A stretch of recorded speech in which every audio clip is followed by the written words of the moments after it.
Hello, hello, hello. Good evening, good evening, good evening. I hope everyone is doing well. Welcome to Liberation Labs tonight with Reverend Alexis, giving time for people to come on in the room, giving folks a moment to get together, to come on in, to get my people to come on in.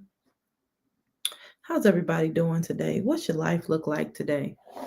You talk to somebody today. Where today did you find joy? That's a good one. Where did you find joy on today?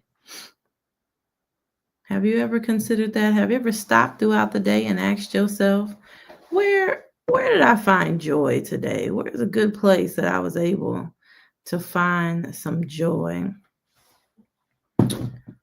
Where joy, joy, God's great joy. Y'all know all the good songs. Life has been lifing for everybody. So I am sure that you can name 12 things that went wrong on this case of the Monday. But can you name one thing that went right on this day? Name one thing throughout your day. Uh, Sorry, my hair look a mess. But name one thing that may have went right and hold on to that one thing. That may be what you got all week and maybe what you have for the evening. But having the ability to hold on to that one thing throughout your entire day may be the thing that holds you together throughout this week. But we're going to go ahead and get into uh, the topic at hand. This week, this Sunday, yesterday, I preached a sermon entitled I Have to Keep Going. And it is from the story in Genesis chapter 32, verses 22 through 31. And the reality is, when life wrestles you down, you can't stop until you come out changed. Um, we start kind of with the story of Jacob, which, if you are a Bible reader, you are aware Jacob and Esau, and Jacob took his brother's birthright and stole that, and he hustled his way out of his uncle hustled him, who turned around and he hustled back. So you have this, so we can get into family systems, right, with that. But you have this moment here that happened. So Jacob has been hustling and making it through. And I remember saying towards the end, like, a lot of times we look at these characters in the Bible for the wrongs they've done, but sometimes miss their who they are. So was Jacob a hustler? Yeah. But what really got him there? What really caused that? We know his mama was the beginning of it, right? And then you continue to go from there. So, excuse me. So we have this moment where we're reading chapter 32 and we're reflecting on Jacob's story. And at this point, we're at the not the end of the story, but we get to the point where Jacob is at the Jabbok River. And the Jabbok, I believe in Hebrew, stands for like wrestling. So he has this moment where he gets to the Jabbok River and he sends all of his possessions over headed to Esau, over to go to his front yard, because he couldn't call him and be like, man, you still mad. So he sent everybody he knew and everything he owned, he sent over to that river. And he gets to this river and he gets to this place and he stops and he just wants to be alone.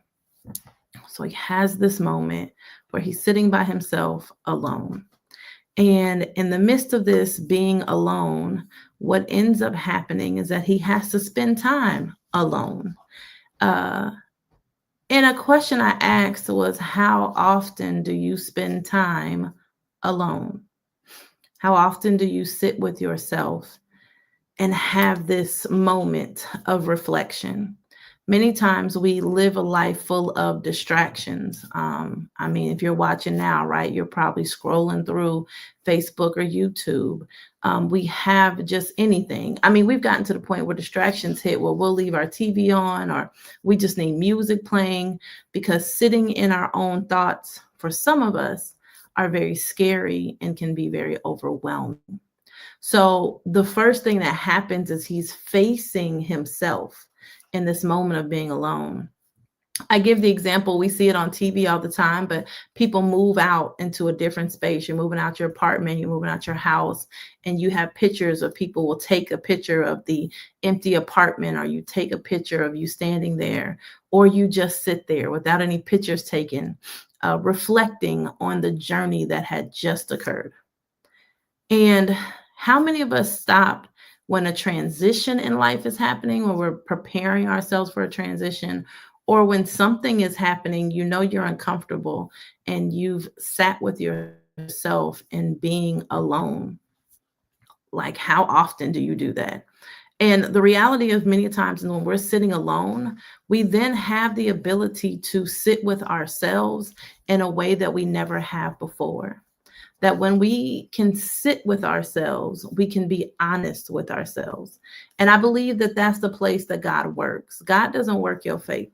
God struggles in working in your fakeness, because then you won't even realize what you need to heal from or what bothers you if you can't be real. So let me rephrase it. God can work in all things. But if you're not being honest about how you feel, how do you expect God to heal? How will you know? How will you have the confirmation that God, oh, this is what you want me to do? So if you've been saying you okay and you not okay, when God sends something your way for the healing, you won't even realize it because you'll be saying, oh, I'm okay. I don't need that. I'm okay. But the reality is you're not. And many times we like to say, I'm good. Or, one of the things that people say, I've been doing this for years. That don't mean it's okay. Like, just because you've been struggling for years or you've had to deal with something for years, that doesn't mean it's okay. We tend to hide behind this. Number one, we spiritually bypass and the Lord gonna work it out. And we say these things, but in the midst of it, internally, we're not okay. It's reflected in the way we talk to people. It's reflected in our body. It's reflected in several things. Our health. When things start declining, or you start getting more wrinkles, or your face looks different, all of that is a reflection of you're not okay. And hear me, it's okay to not be okay, or just that I'm bothered. So maybe you're okay physically, but something has now bothered you to the point that you are now snapping at people. You agitated, you kicking the dogs, like whatever it is, you've reached a place where something about me right now is sitting in discomfort. And we have to get comfortable with being uncomfortable with ourselves. I'm not even telling you to go talk to somebody. I'm saying talk to yourself. Have a very deep conversation with yourself so you know where you are in life, what you can deal with, where has God placed you, what's going on. The world right now is in chaos and turmoil. And a lot of us can, who are energy people, we can feel that there's an energy in the world.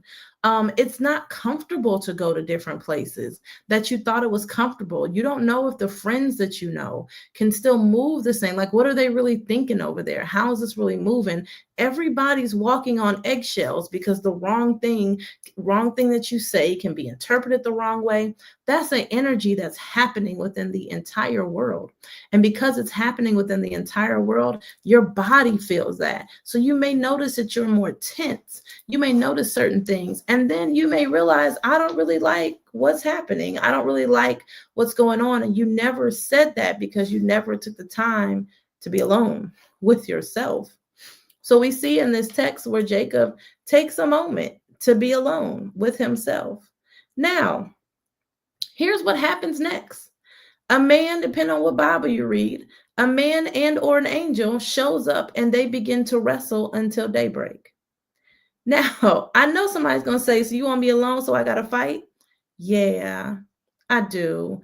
I am definitely saying that some of us have to be alone in order to wrestle.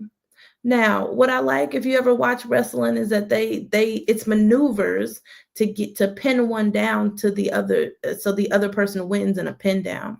What I liked about it is it wasn't a boxing match. So you weren't getting punched. There was no gut punches. But sometimes there is something that happens in the wrestling. You find out your weak spots. You find out your strength. You find out a list of things in the midst of the wrestling. And many people don't want to wrestle because they do find out their weaknesses. They do find out that there's something in here that I can do or something in here that I can't do. So he's having this wrestling moment. And in my sermon, I asked, I came to the place that said, hey, everyone is wrestling with something. And have you considered what you're wrestling with? Because before Jacob even gets to Esau's house, he has an internal wrestling moment. And it's important that we have these internal wrestling moments. We have begun in society to look at life as if we don't have to wrestle with things anymore. That we've gotten to a place where we're saying, I don't have to deal with this. It ain't really my business. So I'm going to move around. But the truth in that is it's still going to come back to you. Everything that we sit and say that we're wrestling with, or I don't feel like dealing with that, or I'm gonna just avoid these problems, they ain't going nowhere. You still have to come back to that space. You still have to come back to the place that ultimately you started in. So you can avoid it at all times. So you may have controlling issues. You still gonna have to come back to that space that led you to how did you get here? And many times we try to avoid our trauma without saying it's our trauma. Now, listen, I know nowadays trauma is the coin word, is the word that pays. But many of us have experienced traumatic moments that has caused us to pivot how we think and believe. So I'm not saying that your life is traumatic. I didn't have a traumatic life. Did I have traumatic moments in my life that caused me to change or to pivot the way in which I think and believe? And many of us have had traumatic moments that have caused us to change the way we think and believe. And because of these traumatic moments, we now have chosen to live life a certain kind of way and refuse to change. And now, when it's time to wrestle, we're so busy trying to overpower God. God, I got this. I've been going through this. I can handle this. I'm doing this. And God is saying, I'm not here you can't win against me. Like what, huh? Like, what do you mean you want to fight me to get the thing done? But God is really sitting in the space of saying, we'll wrestle until I'm done wrestling with you. And then I'm going to take you out the game. And that's what happens in the text. The wrestling, Jacob is winning, and then the angel hits him in the hip. So you have this point where I truly believe that God will say, we're going to wrestle, we're going to keep wrestling up until the moment where I'm done. Like, okay, you're not getting that this moment is not for you to wrestle to win, but this moment is for you to wrestle to change, for you to see the places that you have to wrestle. Now, again, wrestling in your mind, wrestling with people, whatever you're called to wrestle in this moment, that you're sitting in this space to consistently wrestle with this thing, this situation. And what you are to come out of that is changed. You're supposed to come out of that wrestle with something else. You're not supposed to come out saying, I knew it, Lord. I knew you weren't going to do it. I knew I would win. I knew that I figured it out. Then you didn't really do it right. You lost, actually, in the whole bit. That the truth is, we are wrestling. When you have to wrestle with God, you are wrestling to be changed. And we should always strive to want to wrestle with God. Again, we're not boxing God. We're not talking about punching and throwing. It's not what we're doing. But when you have a wrestling that you're trying to find out your strengths and your weaknesses and how you should move and how you should maneuver, when that happens, you should ultimately come out changed. Now, of course, the shout from most people, if they've ever heard the sermon or preached it, comes when the man says, if Jacob says, the man says, let me go. Let me go. And Jacob says, I'm not letting you go until you bless me. And the truth in that is, I'm not letting this go until I'm changed, until the situation has changed, until I feel changed, until there's some type of transformation that happens within myself, my personhood. And we've become in a society I would argue, where we don't want that. We want to be very comfortable. Our egos, I mean, all of us who are on any form of social media, my opinion is the right opinion. We don't want to hear what other people have to say. Our egos, I've experienced this for years. I've done this job for this, and we don't want to hear what other people have to say. And because we choose not to hear what other people have to say, we stop having the ability to change, to be transformed. So we sit in this space where now where we are, we stay in that place and we don't get to move forward. So the text, after they wrestle, Jacob is like, yo, I'm not letting you go until I'm changed, until you bless me. And you have this moment. It was a powerful moment in that space because I'm still ready to wrestle. I will still wrestle with you. Because the angel, like, look, it's getting dark, bro. I'm done. Let me go. We good here. And that's not what happens, because Jacob is like, well, I'm going to keep pulling you. I'm going to keep pinning you. I'm going to keep making this uncomfortable until I am blessed.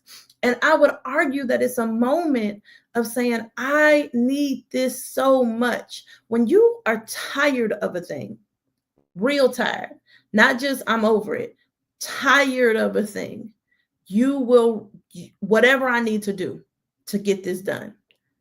And many times we want to give up, but the thing ain't went nowhere. So you got to come right back to it. So we get really, I can't handle this no more. I'm through with it. It is what it is.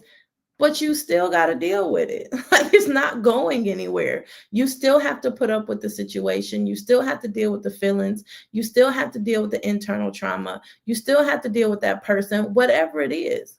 So when you get into a space where you're wrestling with God and you're saying, I'm not letting go, I got to keep fighting.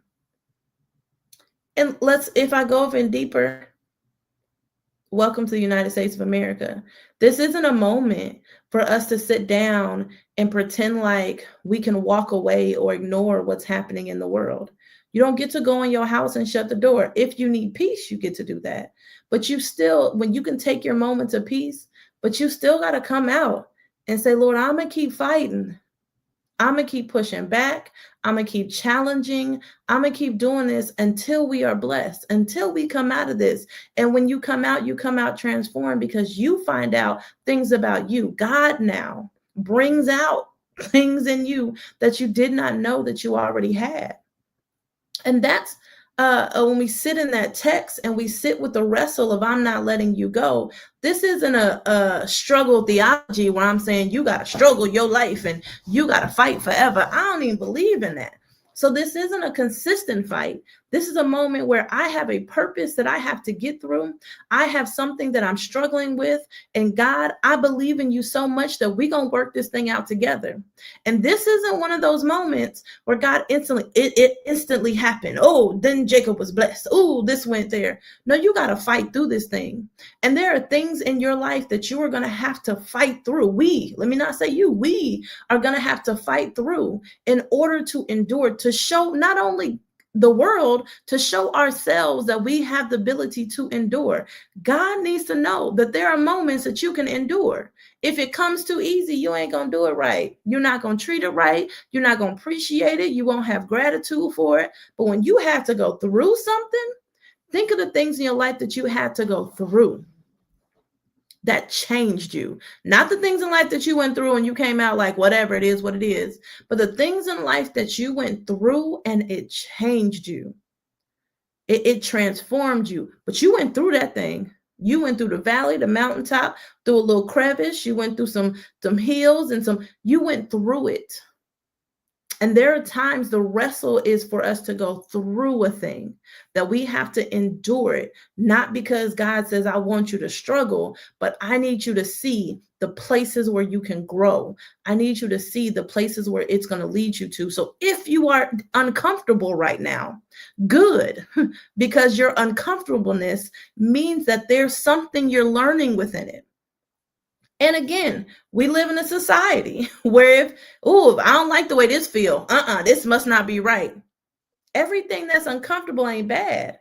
There are some things, we put a pin in it. Some things that are uncomfortable, you should probably pay attention to the Spirit of the Lord. But there are some things that are happening that you know you've prayed for. Lord, take it away. Lord, help me. Lord, heal this. As I said, once you sat in that darkness, once you sat by yourself in that alone time and you prayed about it, now you wrestle through it. God, I need you to show up in this space. And God says, cool, let's go. Let's get it. Let's wrestle through this thing. Because now you have to see, you get molded. There's a molding that happens in the wrestling. And you want that molding to occur. And you want to come out good out of the mold. You don't want funky pottery that don't sit well. You want to be able to come out of that thing well. So you get to the point. So Jacob and the angel, they wrestle. Jacob says, I ain't letting you go until you bless me. They have another exchange. And then the angel says, all right, I blessed you. Cool. They have this conversation though, because Jacob is asking, what's your name? And the angel says, you don't need to know that. Boom, blessed. And many times we have a thought of how we're going to get blessed. Lord, you're going to bless me like this. Ooh, it's some of our prayers. Okay, Lord. So what we're going to do is, dear God, here's what I need you to do. And if you can do it just like this.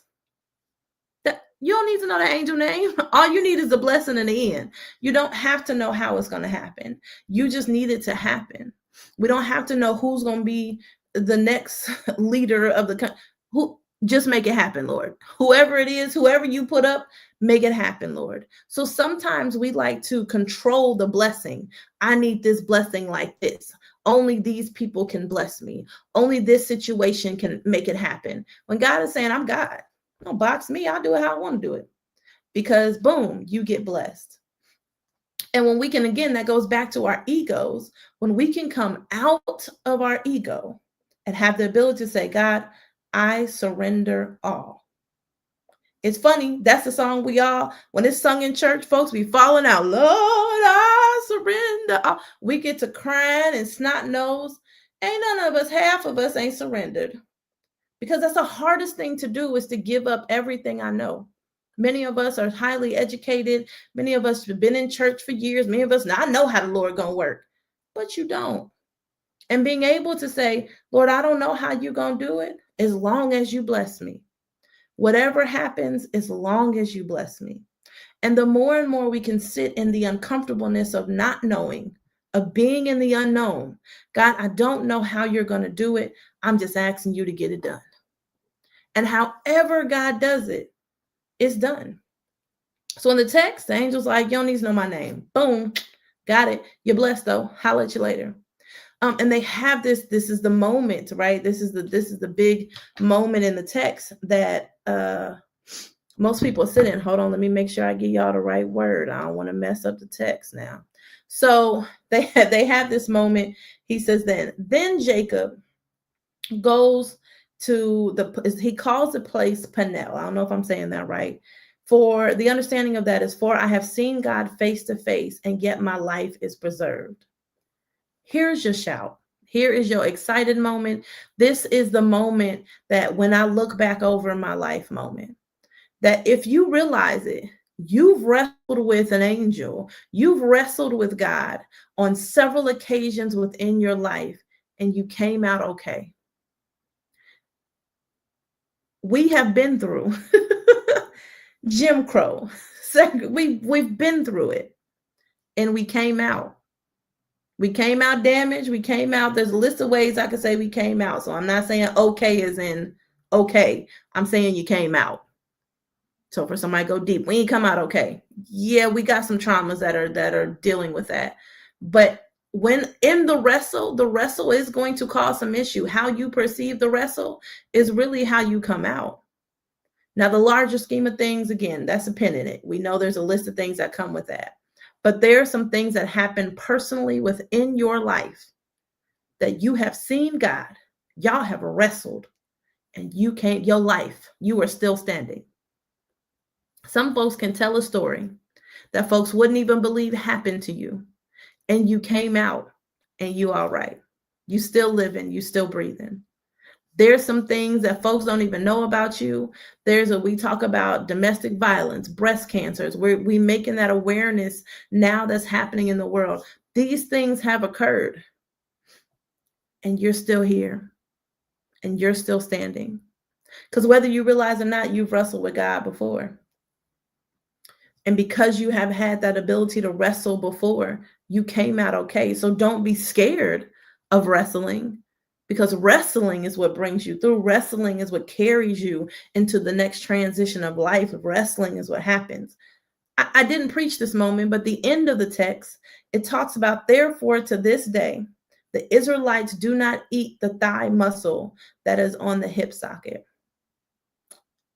For me, that tells me that every time I wrestle with God, a generation now feels it. A generation gets healed from it. A generation learns a lesson from it. That I've now transitioned or pivoted a generation to move differently because I decided to wrestle. Now, most people probably preach a sermon and they talk about the limp. I mentioned the limp, and the reality of the limp is very simple. The limp is your lesson of life. And many times we see our limps as a problem, that we look at a limp that we had to deal with, that we wrestle with God. This is where I talk about different things that happen in our lives. We wrestle with God and something else came out of it. But I'm still hurt, but I still got daddy trauma, but I still got mama issues, but I'm still in poverty. I still got this going. That's a limp. That's proof. That's a permanent product that you wrestled with God. That is your evidence that there was a wrestling that happens. What I like about if I go a little deeper about the hip actually is the part of your body that gives you balance. So I loved in the text that the angel man hit him in his hip, because now it was a cause for Jacob to now have balance. You no longer have to live this way anymore, because I'm now going to center you in a way. And every time you feel a little arthritis from that hip, from that limp you got, every time you limp or stand up, every time you go somewhere, you got to remember the lesson that happened in that moment. That your limp isn't just a limp because God wants you to look funny or be funny or have this moment, but your limp is the moment that you say, "Ooh, God, I remember you come through because you went through. Ooh, okay, you did it." It is simply a reminder that, God, we wrestled before and we can wrestle again. God, we wrestled before and you pulled me through. God, you did it. If you did it before, you'll do it again. All of those things. Your limp is not. Many times we consider it, our limp is an issue that we have, that's shown to the world. Okay. One of my favorite things to say is, what's somebody gonna do, fight you because you had a problem in life? Okay. Like, I had an issue. I had a problem in life. This is what occurred.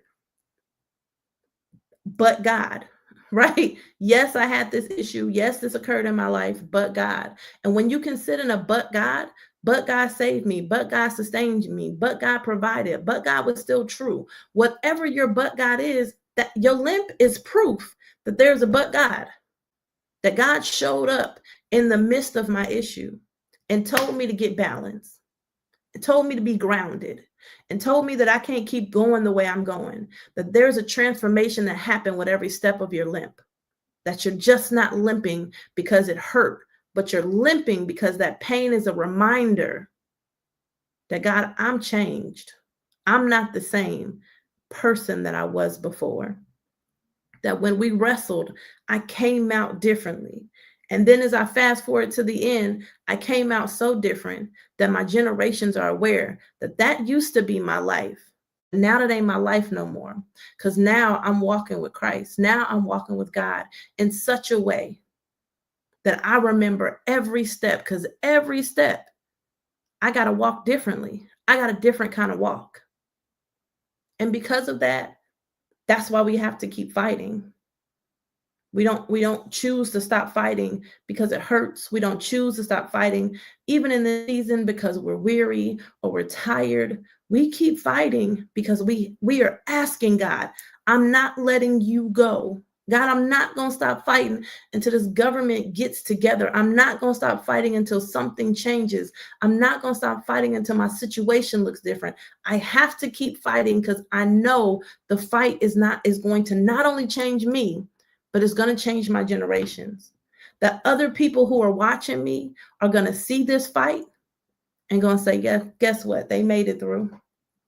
I watched my auntie, I watched my grandma, I watched my cousin, I watched my husband, I watched my wife, I watched my kids do this fight. And because I know, God, if you wrestle with them, you transform them, let me get in the game. Put me in, coach. Let me get to this next moment. And I urge people not to get to a place where we stop fighting. Now, again, this ain't struggle theology. I ain't telling you to fight your entire life. I'm saying there are moments in your life that you have been praying to the Lord for. Dear God, ... That ... is where God is asking you, are you ready to wrestle? Are you prepared to wrestle with me so that you can be changed and transformed? And in this season, y'all, we need a whole lot of change and transformation. Folks out here losing their entire mind, not only losing their minds, some of us don't see the importance of what's happening in this moment and what we can do because we've been ingrained to believe that we can't do anything, that we're not supposed to. I've heard people say, this ain't our fight. Kind of is. Definitely is still your fight. This is a moment we can walk away from. But internally, we have to get to a place to know and let our ego go so bad that we can notice other people struggling and say, this is my fight.